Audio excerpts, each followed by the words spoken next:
السلام عليكم ورحمة الله وبركاته. عن أبي سعيد الخدري رضي الله تعالى عنه Abu Zayed அல்-குத்ரி ரலியல்லாஹு தஆலா அன்ஹு அறிவிக்கிறார்கள், அன்னஹு கீல லிரசூலில்லாஹி ஸல்லல்லாஹு அலைஹி வஸல்லம், பெருமானார் ஸல்லல்லாஹு அலைஹி வஸல்லம் அவர்களிடத்தில் கேட்கப்பட்டது. சஹாபாக்கள் கேட்டாங்க, அனதவல்லு மின் பிஇரி புலாஅ, புலாஅ என்ற கிணற்றிலிருந்து நாங்கள் ஒது செய்து கொள்ளலாமா என்று சஹாபாக்கள் கேட்டார்கள். வஹிய, அந்த புலாஅ என்ற கிணறு என்பது பிஇருன் யுத்ரஹு ஃபீஹா அல் ஹைது வ லஹ்முல் கிலாபி வன்னித்னு, அந்த கிணற்றில் மாதவிடாய் துணிகள், நாயினுடைய இறைச்சிகள், இன்னும் அருவருப்பான பொருட்கள் எல்லாம் அதிலே வீசப்படுகிறது, அதில் போடப்படுகிறது. அசுத்தமான பொருட்கள் போடப்படுகின்ற அந்த கிணற்றினுடைய தண்ணியை கொண்டு நாங்கள் ஒது செய்து கொள்ளலாமா என்று சஹாபாக்கள் பெருமானார் ஸல்லல்லாஹு அலைஹி வஸல்லம் அவர்களிடத்தில் கேட்டார்கள். ஃபகால ரசூலுல்லாஹி ஸல்லல்லாஹு அலைஹி வஸல்லம், அப்பொழுது ஸல்லல்லாஹு அலைஹி வஸல்லம் அவர்கள் சொன்னாங்க, அல் மாஉ, தண்ணீர் என்பது தஹூருன், அது இயற்கையில் அது தூய்மைப்படுத்தக்கூடிய ஒன்றாகத்தான் இருக்கிறது. தண்ணீர் அல்லாஹு தஆலா இயற்கையிலேயே அசுத்தத்தை தூய்மைப்படுத்தக்கூடிய ஒரு அமைப்பில் தான் வச்சிருக்கிறான். லா யுனஜ்ஜிசுஹு ஷைஉன், எதுவும் அந்த தண்ணீரை அசுத்தப்படுத்தி விடாது. தண்ணியை இன்னொரு பொருள் அசுத்தப்படுத்தாது என்று ஸல்லல்லாஹு அலைஹி வஸல்லம் அவர்கள் பதில் சொன்னார்கள். இன்னொரு ஹதீஸில் வருது, சஹாபாக்கள் கேட்டாங்க, அல்லாஹ்வின் தூதர் அவர்களே, இன்னக ததவல்லஹு மின் பிஇரி புலாஅ, நீங்கள் புலாஅ என்ற அந்த கிணற்றிலிருந்து ஒது செய்கிறீர்கள். ஸல்லல்லாஹு அலைஹி வஸல்லம் அவங்களும் ஒது செஞ்சுருக்காங்க அதே கிணற்றிலிருந்து.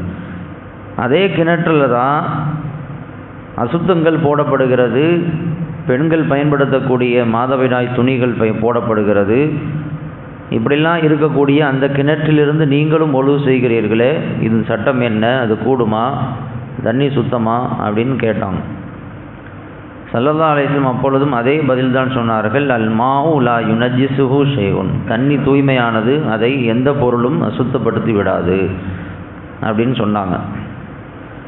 இது அபூ தாவூதில் அந்த ஹதீஸ் பதிவு செய்யப்பட்டிருக்குது. இந்த புலாஅ அப்படிங்கிறது ஒரு இடத்தினுடைய பெயர், அந்த இடத்துல இருக்கக்கூடிய ஒரு கிணறு, அல்லது ஒரு ஆளுடைய பெயர், அவருக்கு சொந்தமான ஒரு கிணறு. மதீனாவில் நிறைய கிணறுகள் இருக்கிறது, ஒவ்வொரு கிணற்றுக்கும் ஒரு வரலாறு உண்டு. அந்த மாதிரி புலாஅ அப்படிங்கிற கிணற்றுக்கும் ஒரு வரலாறை சொல்லுகிறார்கள்.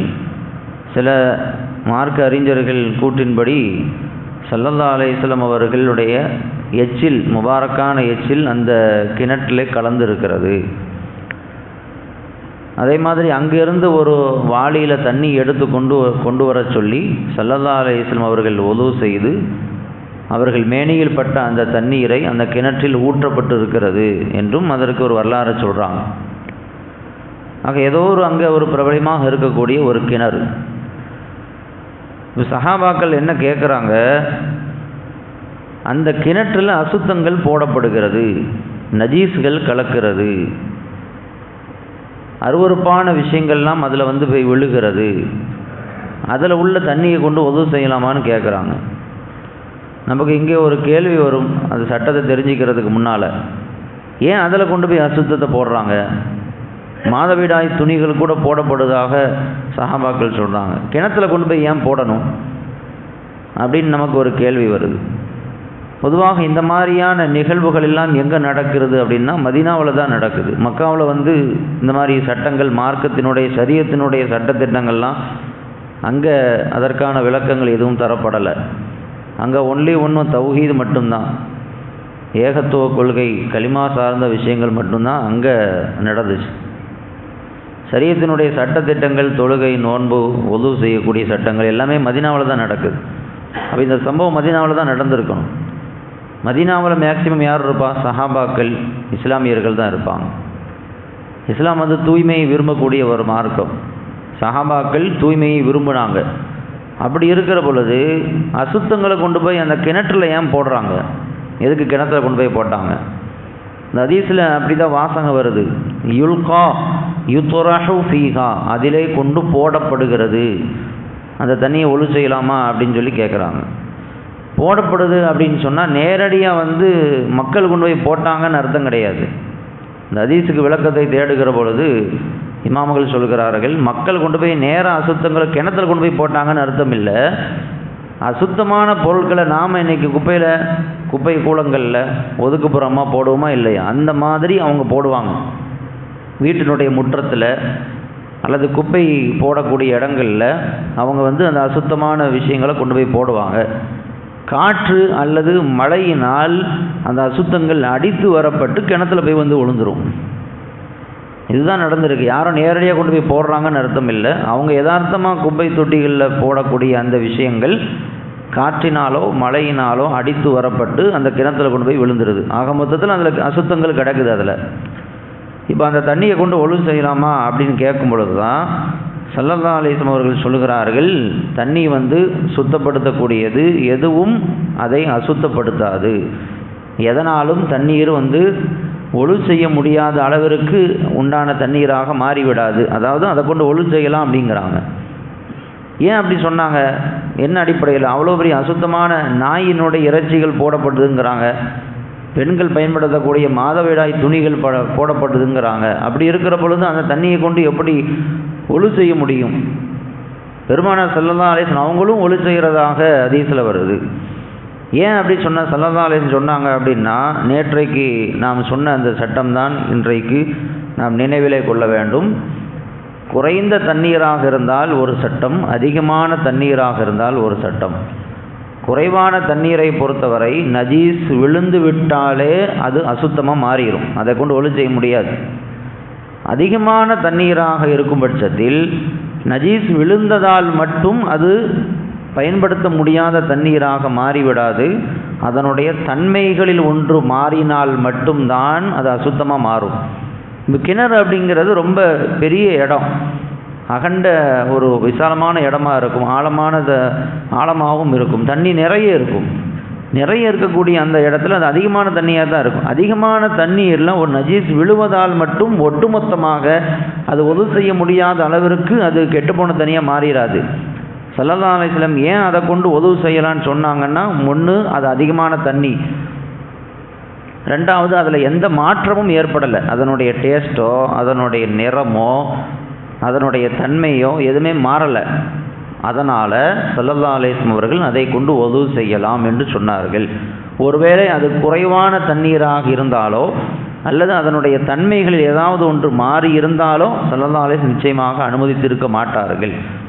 அப்போ இதை கொண்டு மார்க்கம் நமக்கு ஒரு சட்டத்தை தெளிவாக சொல்லுகிறது. அதிகமான தண்ணீராக இருந்தால் நஜீஸ் விழுந்தால் நம்ம என்ன கவனிக்கணும்? அதனுடைய தன்மைகள் எதுவும் மாறி இருக்குதான்னு கவனிக்கணும். நிறம் மாறி இருக்குதா, டேஸ்ட் மாறி இருக்குதா, அதனுடைய ஸ்மெல் எதுவும் மாறி இருக்குதான்னு பார்க்கணும். மாறி இருந்தால் அதை கொண்டு உதவு செய்ய முடியாது. இல்லாத பட்சத்தில் தாராளமாக அதை கொண்டு உதவு செய்யலாம். அப்படிங்கிறது தான் இங்கு நமக்கு சொல்லித்தரப்படக்கூடிய சட்டமாக இருக்கிறது. இதில் தீனுடைய ஒரு விசாலமான ஒரு தன்மை நமக்கு விளங்குது. தீன் அப்படிங்கிறது ரொம்ப விசாலமான ஒரு மார்க்கம். மக்களுக்கு எளிமையாக சட்டங்களை சொன்ன ஒரு மார்க்கம். மக்களை கஷ்டப்படுத்துகிற மாதிரி உண்டான மார்க்கம் அல்ல. அது தொழுகையாக இருக்கட்டும், மற்ற இதர பிற வணக்கங்களாக இருக்கட்டும், தூய்மை சார்ந்த விஷயங்களாக இருக்கட்டும், எல்லாத்துலேயும் நாம் ஊடுருவி நாம் ஆய்வு செய்து பார்த்தோம் அப்படின்னா தீன், இந்த இஸ்லாம் எவ்வளவு எளிமையான இலகுவான மார்க்கம் அப்படிங்கிறத நமக்கு விளங்கும். ஒருத்தர் ஒரு தவறு செஞ்சிட்டாரு அல்லது ஒரு கடமையை விட்டுட்டாரு, குற்றம்தான். ஆனால் தூக்கத்தினால் அந்த தவறு நடந்திருந்தால் அல்லது மறதியின் பெயரில் ஒரு தவறு நடந்திருந்தால் அல்லது நிர்பந்தத்தின் பெயரில் ஒரு தவறு நடந்திருந்தால் அவர் மீது அது குற்றமாகாது. யதார்த்தமாக என்றைக்கும் ஃபஜருக்கு வரக்கூடியவர் ஒருத்தர் யதார்த்தமாக தூங்கிட்டார், அவர் வேணுக்குனே தூங்கலை, இப்போ அவர் மேலே குற்றம் எழுதப்படாது. ஏன்னா அவர் தூக்கத்தினால அந்த கடமையை மிஸ் ஆயிடுச்சு. மறதியில் ஒருத்தர் ஒரு கடமையை மிஸ் பண்ணிட்டார், அவர் குற்றவாளி ஆக மாட்டார்.